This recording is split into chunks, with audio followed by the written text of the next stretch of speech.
Nombre, chapitre 7. Lorsque Moïse eut fini de dresser le tabernacle, il versa de l'huile sur lui et le consacra avec tous ses ustensiles, ainsi que l'autel avec tous ses ustensiles. Il versa de l'huile sur eux et les consacra. Alors les princes d'Israël, les chefs de famille, présentèrent leur offrande. C'étaient les princes des tribus, ceux qui avaient présidé au dénombrement. Ils amenèrent leur offrande devant l'Éternel, 6 chars couverts et 12 bœufs, soit 1 char pour 2 princes et 1 bœuf pour chaque prince, et ils les offrirent devant le tabernacle. L'Éternel dit à Moïse, prends ces éléments de leur part afin de les employer pour le service de la tente de la rencontre. Tu les donneras aux Lévites, à chacun selon les besoins de sa fonction.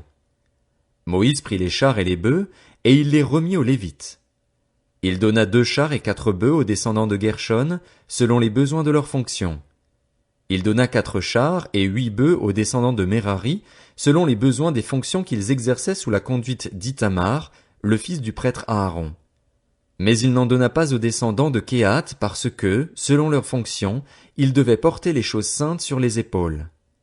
Les princes présentèrent leur offrande pour la dédicace de l'autel, le jour où on le consacra par onction. Ils présentèrent leur offrande devant l'autel.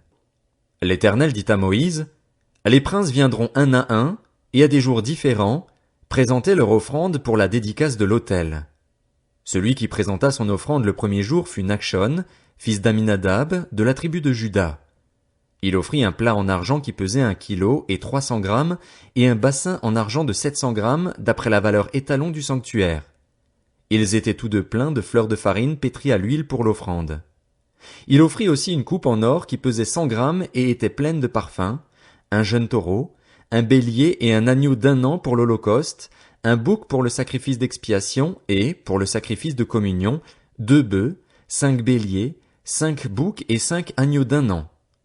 Telle fut l'offrande de Nachshon, fils d'Aminadab. Le deuxième jour, Nathanaël, fils de Tsuar, prince d'Issachar, présenta son offrande. Il offrit un plat en argent qui pesait 1 kilo et 300 grammes, et un bassin en argent de 700 grammes d'après la valeur étalon du sanctuaire. Ils étaient tous deux pleins de fleurs de farine pétries à l'huile pour l'offrande. Il offrit aussi une coupe en or qui pesait 100 grammes et était pleine de parfums, un jeune taureau, un bélier et un agneau d'1 an pour l'holocauste, un bouc pour le sacrifice d'expiation et, pour le sacrifice de communion, 2 bœufs, 5 béliers, 5 boucs et 5 agneaux d'1 an. Telle fut l'offrande de Nathanaël, fils de Tsuar. Le troisième jour, le prince des Zabulonites, Eliab, fils de Hélon, offrit un plat en argent qui pesait 1 kilo et 300 grammes, et un bassin en argent de 700 grammes d'après la valeur étalon du sanctuaire. Ils étaient tous deux pleins de fleurs de farine pétries à l'huile pour l'offrande. Il offrit aussi une coupe en or qui pesait 100 grammes et était pleine de parfums, un jeune taureau, un bélier et un agneau d'1 an pour l'holocauste, un bouc pour le sacrifice d'expiation et, pour le sacrifice de communion, 2 bœufs, 5 béliers, 5 boucs et 5 agneaux d'1 an. Telle fut l'offrande d'Eliab, fils de Hélon. Le quatrième jour, le prince des Rubénites, Élitsur, fils de Chédéur, offrit un plat en argent qui pesait 1 kilo et 300 grammes et un bassin en argent de 700 grammes, d'après la valeur étalon du sanctuaire. Ils étaient tous deux pleins de fleurs de farine pétries à l'huile pour l'offrande. Il offrit aussi une coupe en or qui pesait 100 grammes et était pleine de parfums, un jeune taureau, un bélier et un agneau d'1 an pour l'holocauste, un bouc pour le sacrifice d'expiation et, pour le sacrifice de communion, 2 bœufs, 5 béliers, 5 boucs et 5 agneaux d'1 an. Telle fut l'offrande d'Élitsur, fils de Chédéur. Le cinquième jour, le prince des Siméonites, Shelumiel, fils de Tsurishadaï, offrit un plat en argent qui pesait 1 kilo et 300 grammes et un bassin en argent de 700 grammes d'après la valeur étalon du sanctuaire. Ils étaient tous deux pleins de fleurs de farine pétries à l'huile pour l'offrande. Il offrit aussi une coupe en or qui pesait 100 grammes et était pleine de parfums, un jeune taureau, un bélier et un agneau d'1 an pour l'holocauste, un bouc pour le sacrifice d'expiation et, pour le sacrifice de communion, 2 bœufs, 5 béliers, 5 boucs et 5 agneaux d'1 an. Telle fut l'offrande de Shelumiel, fils de Tsurishadaï. Le sixième jour, le prince des Gadites, Eliasaph, fils de Déhuel, offrit un plat en argent qui pesait 1 kilo et 300 grammes et un bassin en argent de 700 grammes d'après la valeur étalon du sanctuaire. Ils étaient tous deux pleins de fleurs de farine pétries à l'huile pour l'offrande. Il offrit aussi une coupe en or qui pesait 100 grammes et était pleine de parfums, un jeune taureau, un bélier et un agneau d'un an pour l'holocauste, un bouc pour le sacrifice d'expiation et, pour le sacrifice de communion, 2 bœufs, 5 béliers, 5 boucs et 5 agneaux d'un an. Telle fut l'offrande d'Éliasaph, fils de Déhuel. Le 7e jour, le prince des Éphraïmites, Élishama, fils d'Ammihuд, offrit un plat en argent qui pesait 1 kilo et 300 grammes et un bassin en argent de 700 grammes d'après la valeur étalon du sanctuaire. Ils étaient tous deux pleins de fleurs de farine pétries à l'huile pour l'offrande. Il offrit aussi une coupe en or qui pesait 100 grammes et était pleine de parfums, un jeune taureau, un bélier et un agneau d'un an pour l'holocauste, un bouc pour le sacrifice d'expiation et, pour le sacrifice de communion, 2 bœufs, 5 béliers, 5 boucs et 5 agneaux d'un an. Telle fut l'offrande d'Élishama, fils d'Ammihud. Le 8e jour, le prince des Manassites, Gamliel, fils de Pédatsur, offrit un plat en argent qui pesait 1 kilo et 300 grammes et un bassin en argent de 700 grammes d'après la valeur étalon du sanctuaire. Ils étaient tous deux pleins de fleurs de farine pétries à l'huile pour l'offrande. Il offrit aussi une coupe en or qui pesait 100 grammes et était pleine de parfums, un jeune taureau, un bélier et un agneau d'un an pour l'holocauste, un bouc pour le sacrifice d'expiation et, pour le sacrifice de communion, 2 bœufs, 5 béliers, 5 boucs et 5 agneaux d'un an. Telle fut l'offrande de Gamliel, fils de Pédatsur. Le 9e jour, le prince des Benjaminites, Abidan, fils de Gidéoni, offrit un plat en argent qui pesait 1 kilo et 300 grammes et un bassin en argent de 700 grammes d'après la valeur étalon du sanctuaire. Ils étaient tous deux pleins de fleurs de farine pétries à l'huile pour l'offrande. Il offrit aussi une coupe en or qui pesait 100 grammes et était pleine de parfums, un jeune taureau, un bélier et un agneau d'un an pour l'holocauste, un bouc pour le sacrifice d'expiation et, pour le sacrifice de communion, 2 bœufs, 5 béliers, 5 boucs et 5 agneaux d'un an. Telle fut l'offrande d'Abidan, fils de Gidéoni. Le 10e jour, le prince des Danites, Ahiézer, fils d'Amishadaï, offrit un plat en argent qui pesait 1 kilo et 300 grammes et un bassin en argent de 700 grammes d'après la valeur étalon du sanctuaire. Ils étaient tous deux pleins de fleurs de farine pétries à l'huile pour l'offrande. Il offrit aussi une coupe en or qui pesait 100 grammes et était pleine de parfums, un jeune taureau, un bélier et un agneau d'un an pour l'holocauste, un bouc pour le sacrifice d'expiation et, pour le sacrifice de communion, 2 bœufs, 5 béliers, 5 boucs et 5 agneaux d'un an. Telle fut l'offrande d'Ahiézer, fils d'Amishadaï. Le 11e jour, le prince des Azérites, Pagiel, fils d'Ocran, offrit un plat en argent qui pesait 1 kilo et 300 grammes et un bassin en argent de 700 grammes d'après la valeur étalon du sanctuaire. Ils étaient tous deux pleins de fleurs de farine pétries à l'huile pour l'offrande. Il offrit aussi une coupe en or qui pesait 100 grammes et était pleine de parfums, un jeune taureau, un bélier et un agneau d'un an pour l'holocauste, un bouc pour le sacrifice d'expiation et, pour le sacrifice de communion, 2 bœufs, 5 béliers, 5 boucs et 5 agneaux d'un an. Telle fut l'offrande de Pagiel, fils d'Ocran. Le 12e jour, le prince des Nephtalites, Ahira, fils d'Énan, offrit un plat en argent qui pesait 1 kilo et 300 grammes et un bassin en argent de 700 grammes d'après la valeur étalon du sanctuaire. Ils étaient tous deux pleins de fleurs de farine pétries à l'huile pour l'offrande. Il offrit aussi une coupe en or qui pesait 100 grammes et était pleine de parfums, un jeune taureau, un bélier et un agneau d'un an pour l'holocauste, un bouc pour le sacrifice d'expiation et, pour le sacrifice de communion, 2 bœufs, 5 béliers, 5 boucs et 5 agneaux d'un an. Telle fut l'offrande d'Ahira, fils d'Énan. Tels furent les dons des princes d'Israël pour la dédicace de l'autel, le jour où on le consacra par onction. 12 plats en argent, 12 bassins en argent, 12 coupes en or. Chaque plat en argent pesait 1 kilo et 300 grammes et chaque bassin pesait 700 grammes, ce qui fit pour l'argent de ces ustensiles un total de 24 kilos d'après la valeur étalon du sanctuaire. Les 12 coupes en or pleines de parfums, à 100 grammes la coupe d'après la valeur étalon du sanctuaire, firent pour l'or des coupes un total de 1200 grammes. Total des animaux pour l'holocauste, 12 taureaux, 12 béliers, 12 agneaux d'un an, avec les offrandes qui les accompagnaient. 12 boucs pour le sacrifice d'expiation. Total des animaux pour le sacrifice de communion, 24 bœufs, 60 béliers, 60 boucs, 60 agneaux d'un an. Tels furent les dons pour la dédicace de l'autel, une fois qu'on l'eut consacré par onction. Lorsque Moïse entrait dans la tente de la rencontre pour parler avec l'Éternel, il entendait la voix lui parler du haut du couvercle placé sur l'arche du témoignage entre les 2 chérubins. et il parlait avec l'Éternel. Nombre, chapitre 8. L'Éternel dit à Moïse, transmets ces instructions à Aaron.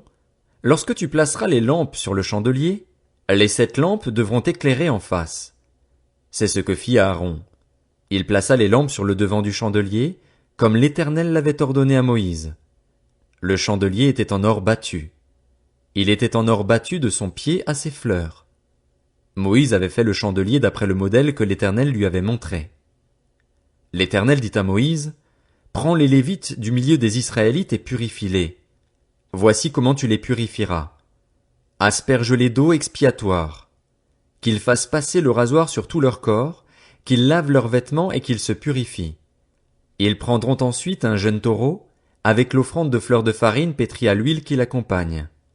Tu prendras un autre jeune taureau pour le sacrifice d'expiation. Tu feras approcher les Lévites devant la tente de la rencontre et tu convoqueras toute l'assemblée des Israélites. Tu feras approcher les Lévites devant l'Éternel, et les Israélites poseront leurs mains sur eux. Aaron fera pour les Lévites le geste de présentation devant l'Éternel, comme pour une offrande des Israélites, et ils seront consacrés au service de l'Éternel. Les Lévites poseront leurs mains sur la tête des taureaux, et tu offriras l'un en sacrifice d'expiation, l'autre en holocauste, afin de faire l'expiation pour les Lévites. Tu feras tenir les Lévites debout devant Aaron et devant ses fils, et tu feras pour eux le geste de présentation, comme pour une offrande à l'Éternel. Tu sépareras ainsi les Lévites des autres Israélites, et les Lévites m'appartiendront. Après cela, les Lévites viendront faire le service dans la tente de la rencontre. C'est ainsi que tu les purifieras et que tu feras pour eux le geste de présentation, comme pour une offrande, car ils me sont donnés comme des dons pris du milieu des Israélites. Je les ai pris pour moi à la place de tous les premiers-nés des Israélites. En effet, tout premier-né des Israélites m'appartient, aussi bien des hommes que des animaux. Le jour où j'ai frappé tous les premiers-nés en Égypte, je me les suis consacrés, et j'ai pris les Lévites à la place de tous les premiers-nés des Israélites. J'ai donné les Lévites à Aaron et à ses fils, comme des dons pris du milieu des Israélites, pour qu'ils effectuent le service des Israélites dans la tente de la rencontre, qu'ils fassent l'expiation pour les Israélites et que les Israélites ne soient frappés d'aucun fléau en s'approchant du sanctuaire. Moïse, Aaron et toute l'assemblée des Israélites firent pour les Lévites tout ce que l'Éternel avait ordonné à Moïse à leur sujet. C'est ainsi que les Israélites agirent envers eux. Les Lévites se purifièrent et lavèrent leurs vêtements. Aaron fit pour eux le geste de présentation, comme pour une offrande, devant l'Éternel, et il fit l'expiation pour eux afin de les purifier.